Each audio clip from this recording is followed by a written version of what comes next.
کہ سورج یعنی سورج جو آپ نے کیا،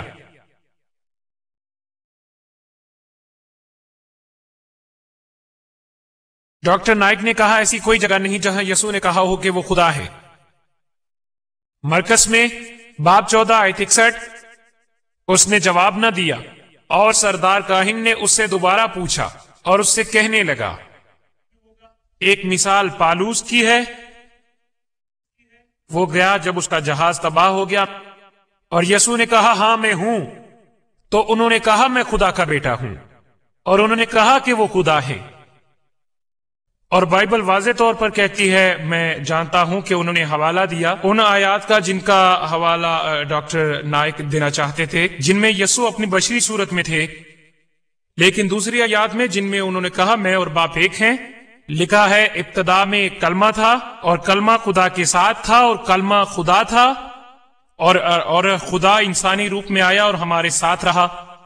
یسوع کے بپتسمے میں باپ بولا اور کہا کہ یہ میرا سب سے پیارا بیٹا ہے۔ یسوع بھی وہیں تھے اور روح القدس ان پر اترا۔ باپ، بیٹا اور روح القدس، ہم نے یہ باتیں نہیں گھڑی اپنے دماغوں سے۔ آپ اس بات کو پیش نظر رکھیں۔ اور اب میرے ایک دوست نے یہ سوال پوچھا، ہم نے بہت کچھ سیکھا ہے اور میں آرزو مند ہوں سیکھنے کے لیے۔ میرا اب بھی یہ خیال ہے کہ 500 گواہیوں کا یسوع مسیح کو دیکھنا کہ وہ مردوں میں سے جی اٹھے مجھے زیادہ تقویت بخشتا ہے، اور محمد آئے 600 سال بعد صرف ایک گواہ کے ساتھ۔ شکریہ۔ اب ہم سوال لیں گے ڈاکٹر ذاکر کے لیے پچھلے مائک سے۔ جی بہن۔ پہلے ڈاکٹر کیمبل نے کائنات کے بارے میں قرآنی افکار کے مقابلے میں مفروضاتی جھوٹے حقائق پیش کرنے کی کوشش کی، پھر آپ نے ان کو رد کیا جن کا جواب نہیں دیا گیا۔ تاہم بائبل کیا کہتی ہے زمین کی ساخت کے متعلق اور اس کے دیگر پہلوؤں کے بارے میں؟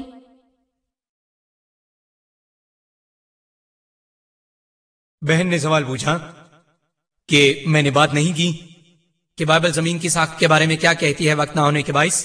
میں نشاندہی کر سکتا ہوں مزید 100 نکات کی، مگر خیر میری بہن جاننا چاہتی ہیں کہ بائبل کیا کہتی ہے زمین کی ساخت کے متعلق۔ اس میں لکھا ہے، بائبل میں بیان ہے متی کی انجیل میں باب نمبر 4 آیت نمبر 8، وہ کہتی ہے، وہی حوالہ جو ڈاکٹر ولیم کیمبل نے دیا ترغیب گناہ کے ضمن میں، کہ شیطان لے گیا حضرت عیسیٰ علیہ السلام کو ایک بہت ہی بلند ترین پہاڑ پر اور انہیں دکھائی تمام تر بادشاہتیں دنیا کی اور ان کی شان و شوکت۔ لوکا کی انجیل باب نمبر 4 آیت نمبر 5، شیطان انہیں اونچے پہاڑ پر لے گیا اور انہیں دکھائی شان و شوکت دنیا کی تمام تر بادشاہتوں کی۔ اب اگر آپ جائیں بلند ترین پہاڑ پر، دنیا کے اونچے پہاڑ پر جیسے ماؤنٹ ایوریسٹ، اور فرض کریں آپ کی بینائی بہت اچھی ہے اور آپ دیکھ سکتے ہیں ہزاروں میل تک ایک ساتھ، اور اب آپ اس قابل نہیں ہوں گے کہ دیکھ سکیں تمام تر سلطنتیں دنیا کی، کیونکہ ہم جانتے ہیں کہ دنیا گول ہے۔ آپ اس قابل نہیں ہوں گے کہ آپ دیکھ سکیں جو بادشاہتیں دنیا کی دوسری جانب ہے۔ آپ صرف ایک ہی طرح دیکھ سکتے تھے کہ اگر دنیا چپٹی ہوتی۔ یہی بیان ہے بائبل کا کہ دنیا چپٹی ہے، بالکل چپٹی۔ مزید برآں یہی بیان دہرایا گیا ہے دانیل کی کتاب میں باب نمبر 4 آیت نمبر 10 اور 11، وہ کہتی ہے، خواب میں ایک درخت بلند ہو گیا آسمان تک، اور جب درخت آسمان تک بلند ہو گیا وہ انتہا تک پہنچا کہ ہر کوئی دنیا کے کونے کونے سے اس درخت کو دیکھ سکتا تھا۔ یہ صرف اس وقت ممکن ہے اگر زمین کی ساخت چپٹی ہو۔ اگر درخت بہت اونچا تھا اور دنیا چپٹی تھی تو یہ ممکن ہے۔ آج یہ ایک مسلمہ حقیقت ہے کہ دنیا گول ہے۔ آپ اس قابل نہیں ہوں گے کہ درخت کو دیکھیں کتنا ہی لمبا کیوں نہ ہو، مخالف سمت سے زمین کے گول ہونے کی صورت میں۔ اگر آپ مزید پڑھیں، یہ لکھا ہے پہلی تواریخ کی کتاب میں باب نمبر 16 آیت نمبر 30 کہ زمین حرکت نہیں کرتی، اور یہی بات دہرائی گئی ہے 93 زبور میں اس کی آیت نمبر 1 میں کہ خدا نے زمین کو ٹھہرایا ہوا ہے۔ اس کا مطلب ہے کہ زمین حرکت نہیں کرتی۔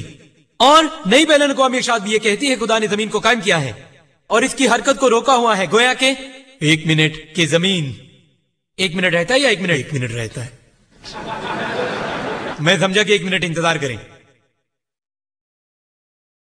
ڈاکٹر ولیم کیمبل کے مطابق انہوں نے کہا کہ حضرت عیسیٰ علیہ السلام نے کہا ہے بائبل میں کئی مقامات پر کہ وہ خدا تھے۔ آپ دیکھ سکتے ہیں میرا ویڈیو کیسٹ خدا کا تصور بڑے مذاہب میں، جس میں ہے تمام تر حوالہ جات اور جوابات۔ میں صرف وہ حوالہ جات دوں گا جن کا انہوں نے ذکر کیا۔ میں اور میرا باپ ایک ہے، یہ ہے یوحنا سے باب نمبر 10 آیت نمبر 30، اور ابتدا میں تھا کلمہ، یہ ہے یوحنا سے باب نمبر 1 آیت نمبر 1۔ آپ سیاق و سباق دیکھیں تو آپ کو معلوم ہوگا کہ حضرت عیسیٰ نے کبھی بھی خدا ہونے کا دعویٰ نہیں کیا. آپ میری ویڈیو کیسٹ دیکھ سکتے ہیں جو باہر دستیاب ہے. خدا کا تصور بڑے بڑے مذاہب میں اور اسلام اور عیسائیت میں مشترکہ باتیں جس میں یہ تفاصیل دی گئی ہیں کہ حضرت عیسیٰ نے کبھی بھی خدائی کا دعویٰ نہیں کیا. جی شکریہ. اگلا سوال ہے سامنے والی خاتون کا ڈاکٹر ولیم کیمبل کے لیے. آپ نے اپنے ایک ٹیسٹ کا ذکر کیا کہ سچے مومن اپنے ایمان کے باعث زندہ رہ سکتے ہیں زہر پی کر. آپ کا رسپوتین کے بارے میں کیا خیال ہے جس کو اتنا سائنائڈڈ زہر دیا گیا جو کہ 16 لوگوں کو مارنے کے لیے کافی تھا، اور وہ زہر سے نہیں بلکہ خون کے ضائع ہونے سے مرا؟ وہ سچا عیسائی نہیں تھا جو اس کے ساتھ ایسا ہوا. اس کی وضاحت کیسے کریں گے کہ صرف ایک سچا عیسائی ہی زہر پی سکتا ہے؟ اس کی وضاحت کریں گے؟ میرا نہیں خیال کہ مجھے کوئی وضاحت کرنے کی ضرورت ہے. راسپوتین عیسائی نہیں تھا، لیکن جو کچھ اس کے ساتھ ہوا میرا خیال ہے کہ اس کی کوئی وضاحت نہیں بائبل میں. میں پہلے کہہ چکا ہوں یسوع مسیح خدا کی یہ منشا نہیں ہے کہ ہم یہاں قطار بنا لیں اور زہر پینا شروع کر دیں اور دیکھیں کہ وہ سچا خدا ہے. ہم آپ کو سننے معاف کیجیے گا. اور وہاں اسے کچھ بھی نہ ہوا. وہاں ایسا بتایا گیا ہے، خدا نے ایسا بتایا کہ ایسا ہی ہوگا. ایک مثال پالوس کی ہے، وہ گیا جب اس کا جہاز تباہ ہو گیا، میرا خیال ہے یونان، لیکن میرے ذہن میں غلط جگہ ہے، اور وہ ساحل پہ